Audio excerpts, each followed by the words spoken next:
Yes. तो students आज हम लोग बात करेंगे कुछ ऑर्गेनिक टेस्ट रिलेटेड, ठीक है। तो हमारे कुछ फंक्शनल ग्रुप्स हैं, उनके टेस्ट कैसे करते हैं उस पर डिस्कशन करते हैं। तो सबसे फर्स्ट आता है एक्रोलीन टेस्ट, ठीक है। First is acrolein test. इस एक्रोलीन टेस्ट में हम करते क्या है, तो ये जो फैट और ऑयल्स होते हैं, ध्यान देना, ठीक है। फैट्स एंड ऑयल, हमारे ह्यूमन बॉडी को एनर्जी यहीं से बेसिकली बच्चों मिलती है। तो फैट्स एंड ऑयल्स को हम लोग क्या करते हैं, हीटअप करते हैं। इनके crystals sodium by sulphide, HO4 है, सोडियम सल्फाइड हम लोग लेते हैं और क्रिस्टल्स लेते हैं, और इसको हम लोग क्या करते हैं, हीट करते हैं टेस्ट ट्यूब के अंदर। टेस्ट ट्यूब के अंदर हीट करेंगे,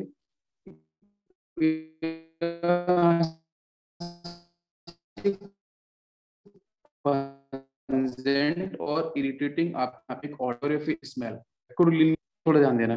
तो एग्जाम्पल, ठीक है, ग्लिसरॉल व फैटी एसिड्स हम देख सकते हैं।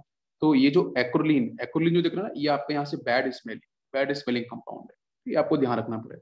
तो जब हम पॉजिटिव नेगेटिव टेस्ट की अगर बात करें, तो आप यहाँ पे नोज लेके आओगे, तो अगर यहाँ से पंजेंट स्मेल मिल रही है तो मतलब बिल्कुल एक्रोलीन आपका पॉजिटिव टेस्ट प्रेजेंट है। अदरवाइज आपका यहाँ पे अगर स्मेल नहीं मिल रही है तो आपका नेगेटिव टेस्ट को शो करेगा। रिएक्शन क्या है, आपका यहाँ पे ग्लिसरॉल दे रखा है, इसको हम हीटअप करेंगे, या आपका जो यहाँ पे दे रखा है KHO4, या आपका है पोटेशियम बाई सल्फाइड, लास्ट में IT आएगा, पोटेशियम बाई सल्फाइड। हीट करेंगे तो यहाँ से एक्रोलीन मिलेगा और बाकी आपका वाटर मॉलिक्यूल्स। सिंपल सा है, ठीक है, क्लियर हो गया। तो एक तो ये टेस्ट है, इस टेस्ट को आप ध्यान रखो, इसके मैकेनिज्म इज नॉट इम्पोर्टेंट, बस टेस्ट ही आपको डिस्कस किए जाएंगे। यस। सेकंड बच्चों हम बात करते हैं यहाँ पे डस्टन्स टेस्ट, है ना, ये क्रिस्टॉल को लेके भी आता है। हाँ, यस। तो इस टेस्ट में हम लोग क्या करते हैं, क्रिस्टन टेस्ट के अंदर, ये भी ग्लिसरॉल का ही टेस्ट है, जैसे अभी हम लोगों ने पहला टेस्ट पढ़ा था। तो इस टेस्ट के अंदर भी हम लोग डिटेक्शन करते हैं ग्लिसरॉल का, ठीक है। तो basic part is the glycerol. तो जो ग्लिसरॉल है उसकी जो प्रेजेंस है उसको हम लोग डिटेक्शन करते हैं। तो करते हैं बच्चों, हम फिनोल्फिन की कुछ ड्रॉप्स लेते हैं, उसको ऐड करते हैं बोरेक्स के साथ, ठीक है। तो सपोज मान लेते हैं 5 ml ऑफ बोरेक्स, इसके साथ मैंने ऐड किया है 1 ड्रॉप ऑफ फिनोल्फिन, ठीक है। इसको इसमें ऐड करना है। ऐड करने के बाद जो सोल्यूशन बच्चों आपका टर्न हो जाएगा पिंक कलर के अंदर, ठीक है। तो आपको पता है, और फिर उसके बाद क्या होगा, ठीक है, आपको पता है कि फिनोल्फिन है, पिंक है, जैसे बोरेक्स में ऐड करेंगे तो पिंक कलर आपको दिखाई देगा। फिर इसके बाद क्या कहा जाएगा कि 2 ड्रॉप ग्लिसरॉल, जैसे हम इसमें मुझे टेस्ट करना बेटा, ग्लिसरॉल का ही टेस्ट करना, ये इंपॉर्टेंट है। तो फर्स्ट कंडीशन क्या होता है कि बोरेक्स के साथ हम फिनोल्फिन को ऐड करते हैं, पिंक कलर मिलता है। फिर उसके बाद 2 ड्रॉप ग्लिसरॉल की ऐड कर देते हैं इसके साथ, तो फिर सोल्यूशन होता है कलरलेस। और फर्दर ऐसे कर मैं जेंटली हीट करता हूँ तो फिर से पिंक कलर का कन्वर्ट होगा। कूलिंग करते हैं तो यहाँ से कलरलेस कंपाउंड आपको देखने को मिलेगा। तो मेरी बात समझ में आ रही, तो हुआ क्या, जब पेट्रोल को आपने ऐड किया तो सोल्यूशन बच्चों कलरलेस में कन्वर्ट हुआ। फिर कूलिंग करते हैं, और कूलिंग करने के बाद फिर हम क्या करेंगे, जब सोल्यूशन को हीट करेंगे तो फिर से कलर आपका रीअपियर हो जाएगा, ठीक है। ये पूरा का पूरा प्रोसेस आपका क्या है, ये पूरा प्रिंसिपल है आपके डक्शन प्रोसेस का ही, ठीक है। तो मैंने क्या कराया कि 1 ड्रॉप ऑफ फिनोल्फिन ले लिया, यहाँ से 5 ml आपका बोरेक्स सोल्यूशन है, यहाँ से पिंक कलर आपका यहाँ पे पहले मिला, फिर आपका यहाँ से डिसअपियरेंस हो गया। इसे ग्लिसरॉल मैंने ऐड किया, अरे यहाँ से क्या करेंगे, ग्लिसरॉल को हम लोग ऐड करेंगे तो पिंक कलर आपका डिसअपियर हो गया, कलरलेस सोल्यूशन मिला, है ना। फिर उसके बाद क्या करेंगे, हम लोग हीटअप करेंगे तो फिर से पिंक कलर सोल्यूशन मिलेगा, और पिंक कलर को हम फिर से कूल करेंगे लास्ट में तो आपको कलरलेस सोल्यूशन मिलेगा। तो this is a process of Dunstan test, ये ग्लिसरॉल टेस्ट को ही रिप्रेजेंट करता है। यस। नेक्स्ट टेस्ट बात करते हैं बच्चों एसिडिक हाइड्रोजन को लेकर, ठीक है।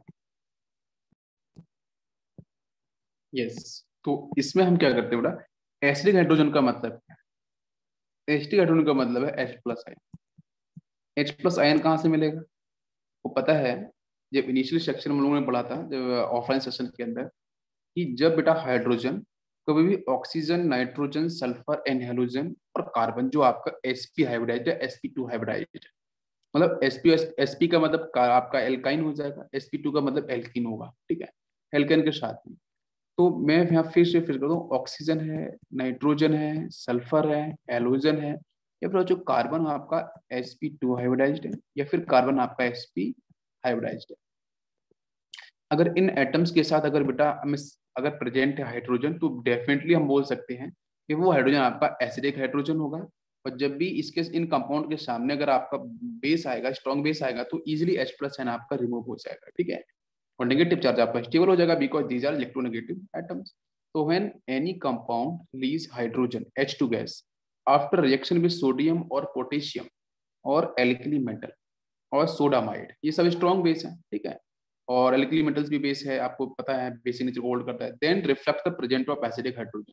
तो एक्टिव हाइड्रोजन, दो hydrogen which is attached with more electronegative atom like oxygen, nitrogen, sulphur, halogen और कार्बन आपका sp2 sp3। तो जनरल रिएक्शन हमारी क्या होती है कि भाई मान लो जेड यहाँ पे कोई भी आपका ग्रुप है, उसके साथ प्रेजेंट है हाइड्रोजन, मैं सोडियम लेके आया तो सोडियम क्या करेगा बेटा, आपको पता है कि जो जेड और यहाँ पे हाइड्रोजन है तो H तो बच्चों रिलीज होगा H प्लस की फेज में, तो यहाँ पे चार्ज क्या आएगा, नेगेटिव, जेड माइनस होगा। तो इसके सामने कौन आया, सोडियम। तो सोडियम बेटा वो आपको पता है कि इलेक्ट्रोपॉजिटिव नेचर है और आराम से इलेक्ट्रॉन्स निकालेगा और जेड के साथ अपना बॉन्ड बना लेगा, ठीक है। तो यहाँ से एक नया कंपाउंड होगा जेड के साथ आपका सोडियम, ठीक। बाकी यहाँ से जो H प्लस है वो क्या करेगा, जब सोडियम सोडियम प्लस में जाएगा तो इलेक्ट्रॉन रिलीज करेगा, वही इलेक्ट्रॉन बच्चों एक्सेप्ट करेगा आपका H प्लस है, और ये कन्वर्ट होगा H2 गैस के अंदर। पूरी बात समझ में आ गई, यस। तो इसलिए यहाँ से आपको फाइनली H2 गैस आपको रिलीज करते हुए दिखाई देगी, बिल्कुल सही, प्रेजेंस आपको हो गई। तो जैसे यहाँ पे समझो मैंने लिया RnH2 लिया है, सोडियम ले लिया, तो मैं नाइट्रोजन के साथ हाइड्रोजन है तो ये एसिटिक हाइड्रोजन को शो करेगा, ये भी टेस्ट शो करेगा, इसके पास भी एसिटिक हाइड्रोजन है, ठीक है, और एल्कोहल के पास भी प्रेजेंट है, यहाँ भी टेस्ट मिलेगा। यहाँ टेस्ट क्यों नहीं मिला, बिकॉज ईथर है, ये ईथर के पास तो एसिटिक हाइड्रोजन नहीं होता है, ऑक्सीजन के पास कोई हाइड्रोजन है नहीं, तो इसके पास एसिडिक हाइड्रोजन नहीं है। जब एसिडिक हाइड्रोजन नहीं है तो इसका मतलब ये टेस्ट नहीं देगा, इसे क्रॉस कर दो। नेक्स्ट देखो यहाँ सल्फर के साथ प्रेजेंट है, बिल्कुल आंसर मिलेगा। यहाँ पे देखो आपका फिनॉल वाला सेक्शन है, बिल्कुल टेस्ट देगा, है ना, सोडियम के साथ सॉल्ट बनाएगा, सोडियम फिनॉक्साइड आयन। नेक्स्ट आपका सल्फोनिक गैस के पास तो वैसे भी प्रेजेंट हाइड्रोजन होता है, एसिडिक हाइड्रोजन, बिल्कुल टेस्ट देगा। यहाँ देखो ये आपको क्या दे रखा है, एल्कीन दे रखा है, ठीक है, इसके साथ सोडियम लिखा है। तो सोडियम बच्चों यहाँ पे क्या करेगा, रिएक्शन परफॉर्म करेगा जरूर, बिकॉज ऐसा नहीं है कि sp2 और sp3, अगर मैं इलेक्ट्रोनेगेटिविटी की बात करूं तो इस कार्बन की ज्यादा होगी, sp हाइब्रिडाइज्ड कार्बन में इलेक्ट्रोनेगेटिविटी ज्यादा होगी, तो ऐसा माना जाता है कि हम sp2 और sp दोनों को हम इलेक्ट्रोनेगेटिविटी में ही काउंट करते हैं। बट sp आपका बेस्ट और बेटर आपका यहाँ पे इलेक्ट्रोनेगेटिव एटम होगा carbon as compare to sp2 and sp3। तो sp3 तो हो नहीं सकता, यहाँ पे sp2 को भी हम काउंट नहीं करते हैं बिकॉज सोडियम यहाँ पे रिएक्शन परफॉर्म इजिली नहीं कर सकता है, H प्लस आयन को रिलीज नहीं करेगा आराम से, ठीक है, जिसकी वजह से यहाँ पे रिएक्शन परफॉर्म नहीं होती है। प्लीज ध्यान रखना एल्किन को लेके भी। क्लास में HCl दे रखा है तो उसके पास तो वैसे भी प्रेजेंट हाइड्रोजन है बिकॉज क्लोरीन के साथ अटैच है, हेलोजन है, वहाँ पे आपका सॉल्ट NaCl और H2 गैस आपकी रिलीज होगी। इसका बात करते हैं बेटा टेस्ट फॉर अनसैचुरेशन, जिसको हम लोगों ने पहले भी डिस्कस किया था, टेस्ट ऑफ अनसैचुरेशन को, जिसमें एक्सप्लेन किया गया है कि हम बेटा ब्रोमीन वाटर टेस्ट बहुत पॉपुलर है, उसी का यूज करते हैं। तो देख, तो ब्रोमीन वाटर जो टेस्ट है, ब्रोमीन प्लस वाटर, ये बच्चों कर रहा है रेड ब्राउन सॉल्यूशन होगा, ठीक है, red brown reddish brown solution बोलते हैं। It is used to distinguish between saturated alkane and unsaturated alkane, alkene और एल्काइन, ठीक है, इनकी प्रेजेंस को डिफाइन करने के लिए, ठीक है।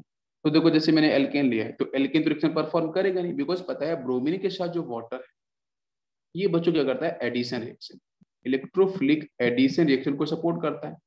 तो एल्केन के साथ तो इलेक्ट्रोफिलिक एडिशन होता नहीं है, वहां तो आपका सब्स्टिट्यूशन हो सकता है, ठीक है, वो भी कौन सा, फिजिकल सब्स्टिट्यूशन वगैरह हो सकता है। तो ये तो रिएक्शन आराम से परफॉर्म करेगा नहीं, तो एल्केन तो परफॉर्म करने वाला नहीं है बिल्कुल भी। लेकिन जो आपके यहाँ पे एल्कीन और जो एल्काइन है बोथ आर अनसैचुरेटेड, अगर दोनों के दोनों अनसैचुरेटेड तो इनकी कैरेक्टरिस्टिक रिएक्शन होती है इलेक्ट्रोफिलिक एडिशन रिएक्शन। तो फिर इलेक्ट्रोफिलिक एडिशन रिएक्शन को सपोर्ट करते हैं, जिसका मैकेनिज्म आपके GOC2 के जो लेक्चर है उसमें आप देख लेना। ये रेडिश ब्राउन कलर है, जैसे अनसैचुरेशन है इलेक्ट्रॉन्स बच्चों क्या करेंगे, ब्राउन कलर को कलरलेस में कन्वर्ट कर देंगे, यहाँ पे कलरलेस आपको देखने को मिलेगा। सेम एल्काइन के साथ होगा तो वहां भी आपको रेडिश ब्राउन कलर आपका डिसअपियर हो जाएगा, आपको कलरलेस देखने को मिलेगा। लेकिन बेंजीन ऐसा टेस्ट नहीं देता है, बिकॉज बिकॉज ऐसा क्यों, बेंजीन हो गया है ना, benzene does not give this test whereas phenol and aniline give the test. Phenol aniline देते हैं लेकिन बेंजीन नहीं देता, बिकॉज बेंजीन के पास अगर आप बात करो तो बेंजीन के पास तो प्रेजेंट है आप 5 इलेक्ट्रॉन्स, आपको लग रहा है कि सर ये sp2 हाइब्रिडाइज है, सारे के सारे कार्बन एटम देना चाहिए, लेकिन बेंजीन की एरोमेटिसिटी लूज हो जाती है because of electrophilic addition reaction.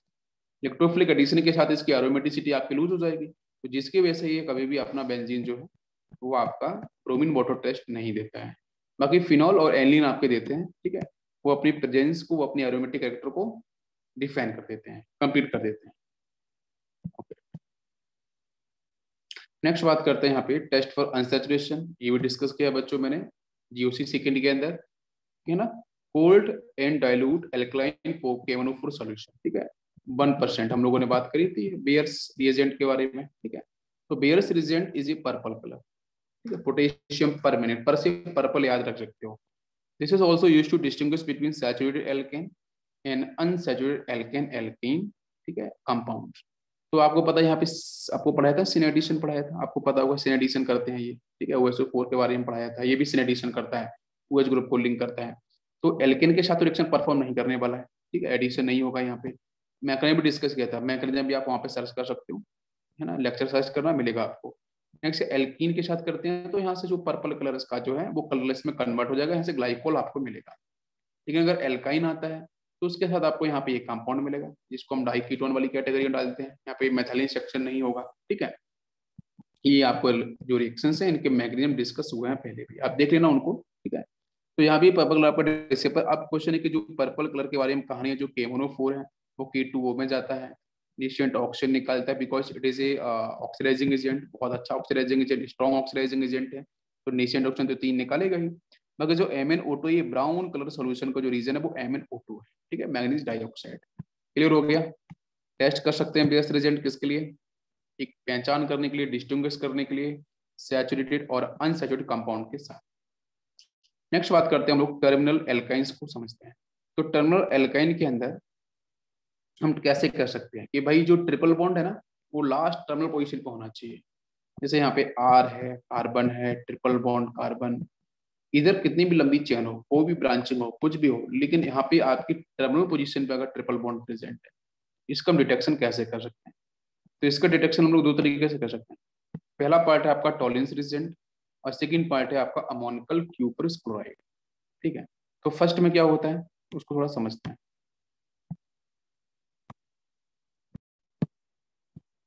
Yes, तो देखो यहाँ पे जो आपका टॉलिंस रिजेंट है इसमें देखो थोड़ा सा मैं कॉन्सेप्ट बताता हूँ कि ये जो आपको एल्काइन दे रखा है R carbon, now this is triple bond CH, इसके अंदर प्रेजेंट ये जो एसिडिक हाइड्रोजन, ठीक है, हम लोग टॉलेंस रिएजेंट की बात कर रहे हैं। अब टॉलेंस रिएजेंट में जो एक कंपाउंड बनता है ये आपका देखो AgNO3 ट्वाइस देन आपका प्लस OH माइनस लिखा है।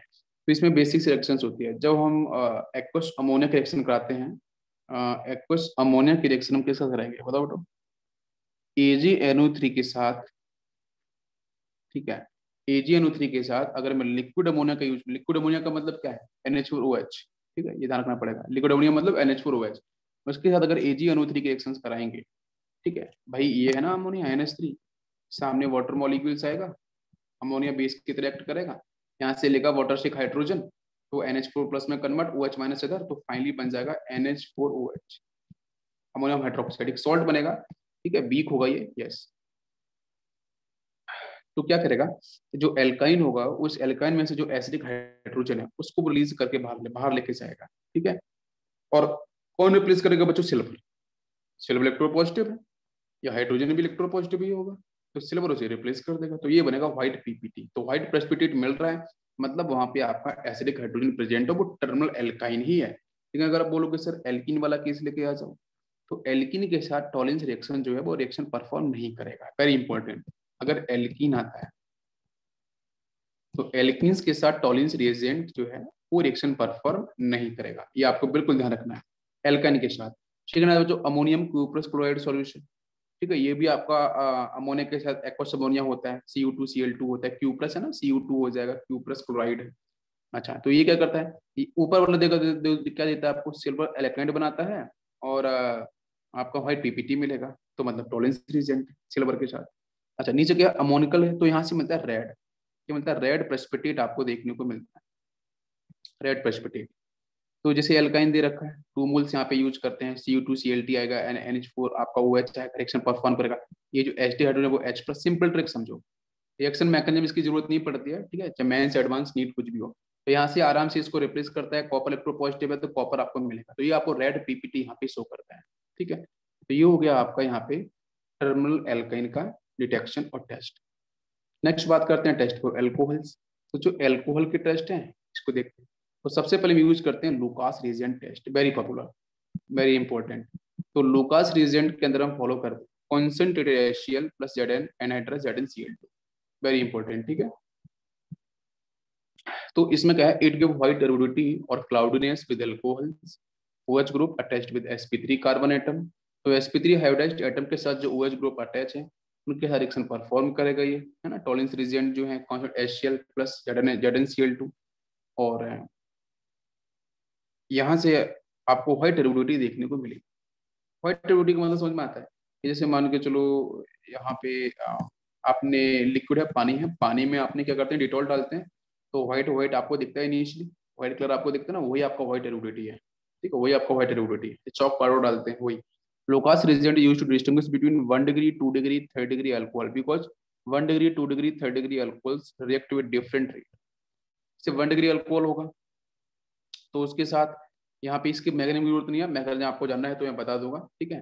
तो 1 डिग्री अल्कोहल है तो इसका रिएक्शन परफॉर्म करेगा, तो यहाँ से बनेगा आपका, देखो ये सब्स्टिट्यूशन वाला पार्ट है, न्यूक्लियोफिलिक सब्स्टिट्यूशन हम लोगों ने पढ़ा है ना, पॉइंट न्यूक्लियोफिलिक सब्स्टिट्यूशन पार्ट पढ़े, उन्हीं के ही सेक्शन है पूरे के पूरे, ठीक है।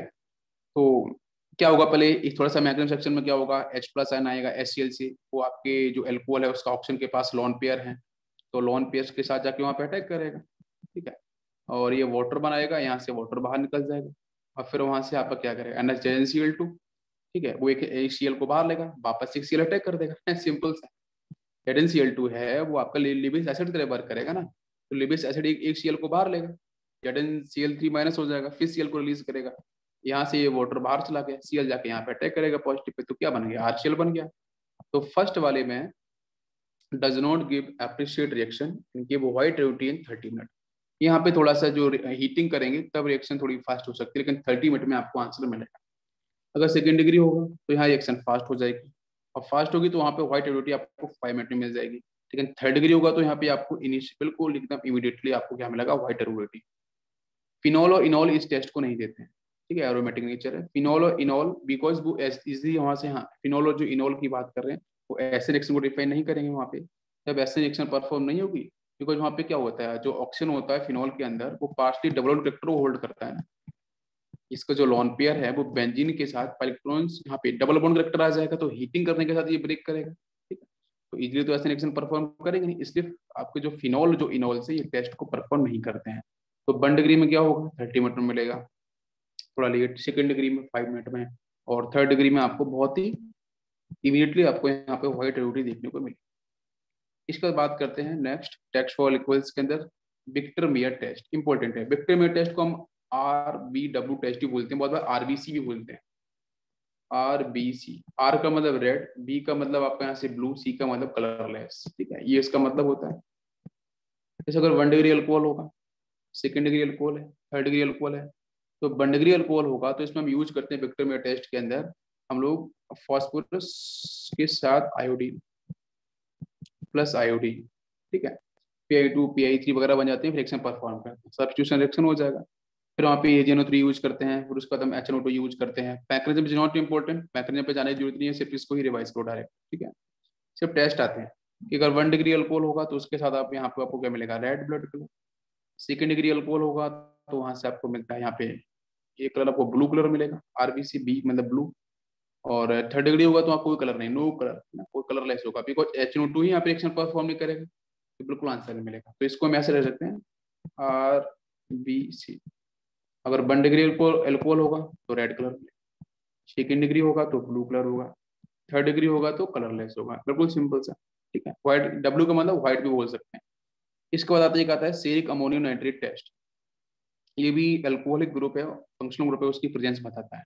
तो alcohol 1 degree, second degree, third degree also को characteristic red colour with ceric ammonium nitrate, ठीक है।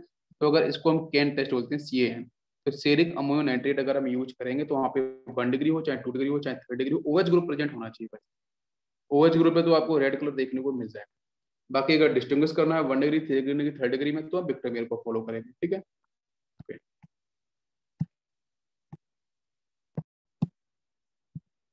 यस, नेक्स्ट बात करते हैं टेस्ट फॉर फिनॉल्स। तो फिनॉल का टेस्ट करने के लिए फिनॉल टेस्ट बोलो या इनॉल बोलो, है ना, फिनॉल में इनॉल होता है ना, इसलिए मैं फॉलो करते हैं न्यूट्रल FeCl3 टेस्ट। ये करता है इट फॉर्म्स कलर्ड कॉम्प्लेक्स, ठीक है, विद फिनॉल और इनॉल, OH ग्रुप जहाँ प्रेजेंट होगा sp2 के साथ, उसको इनॉल है फिनॉल। तो मैंने फिनॉल लिया, फिनॉल आपको पता है लाइट पिंक कलर होगा, FeCl3 डालेंगे तो ऐसे कॉम्प्लेक्स कंपाउंड ये मिलेगा, प्लस 3HCl बाहर और H प्लस है। ये जो कलर्ड कॉम्प्लेक्स आपको मिल रहा है, ठीक है, ये कलर्ड कॉम्प्लेक्स यहाँ से आपको, ये कौन सा कलर है, वॉयलेट कलर है, कौन सा कलर होगा, वॉयलेट कलर आपको मिलेगा। तो हम बोल सकते हैं कि यहाँ पे आपका फिनॉल प्रेजेंट है। तो आपको ध्यान देना है सिंपल सा क्या, कि यहाँ से जो कॉम्प्लेक्स कंपाउंड फॉर्म होगा वो आपका ये है, ठीक है। और बाकी फिनॉल जो है वो कौन से टेस्ट के साथ सपोर्ट करता है, तो FeCl3 के साथ सपोर्ट करता है। ये क्वेश्चन डायरेक्ट क्वेश्चन, मैकेनिज्म नहीं आते यहाँ पे। अगर आप सोच रहे हो कि सर मैकेनिज्म पे, तो मैकेनिज्म यहाँ पे बिल्कुल नहीं आते हैं, कभी नहीं पूछेंगे, तो उस पर ध्यान देने की जरूरत भी नहीं, ठीक है। It does not give positive test with alcohol, ठीक है, कोई अल्कोहल के साथ कोई टेस्ट नहीं देता है, बस फिनॉल के साथ देगा। याद रखना FeCl3 test, neutral FeCl3 test. इसके बाद आपका आता है कार्बोनाइल्स ग्रुप को डिटेक्ट करने के लिए, इसको बोलते हैं ब्रेडी रिएजेंट। 2,4-DNP टेस्ट उसको बोलते हैं, 2,4-D डाई नाइट्रोफिनाइल हाइड्राजीन। तो कार्बोनाइल कंपाउंड, ये भी रिएक्शंस आपको मैंने ऑनलाइन सेशन में आप देखना, GOC सेकंड के अंदर ये रिएक्शन डिस्कस किसका मैकेनिज्म भी बताया था। जो एल्डिहाइड कीटोन्स हैं, जहाँ पे C डबल बॉन्ड ग्रुप होता है, ठीक है, वहां मिलता है वाटर मॉलिक्यूल्स बाहर चला जाएगा, ठीक है, वो बाहर निकलता है, और यहाँ से क्या होता है कि येलो ऑरेंज PPT देखने को मिलती है। 2,4-DNP, it is also known as Brady reagent, इसको ब्रेडी रीजेंट बोलते हैं। बहुत बड़ा ब्रेडी रीजेंट क्या है, 2,4-DNP है ना। टू कंपाउंड भी दे सकता है, तो उसको पहचानना है, ये आपका 2,4-DNP ये है। NH2 सिंगल वन है, हाइड्रोजन का सेक्शन है, ठीक है। हम लोगों ने अमोनिया की रिएक्शंस पढ़ी थी कार्बोनिल के साथ, वही है, ये डेरिवेटिव है, ठीक है। तो यहाँ से देखो वाटर मॉलिक्यूल्स ये बाहर जाएगा, यहाँ से H2, और बाकी कंपाउंड जो मिलेगा वो आपका येलो और ऑरेंज PPT होगा हाइड्रोजन का, ठीक है। तो अब ये हाइड्रोजन, ये आपको ध्यान रखना पड़ेगा, ठीक।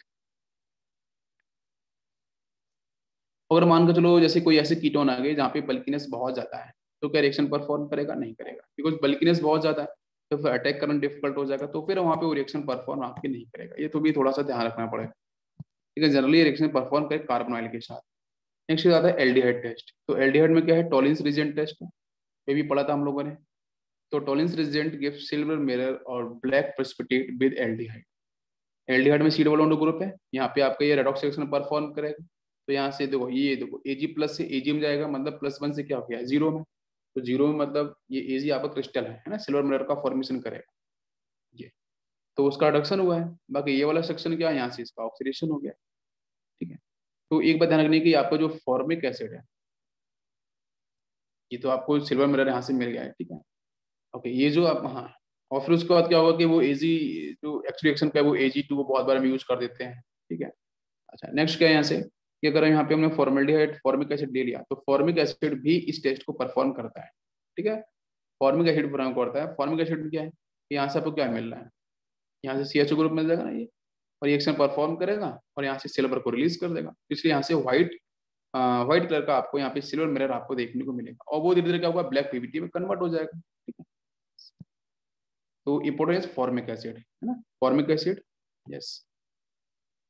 नेक्स्ट है टेस्ट फॉर एल्डिहाइड, जिसमें हम बात करते हैं जो फैलिंग सॉल्यूशंस के बारे में। तो आज इस सेशन को हम लोग यहीं रखते हैं, नेक्स्ट सेशन जब मिलेंगे तो बाकी और टेस्ट के बारे में बात करेंगे। Thank you, thanks for watching.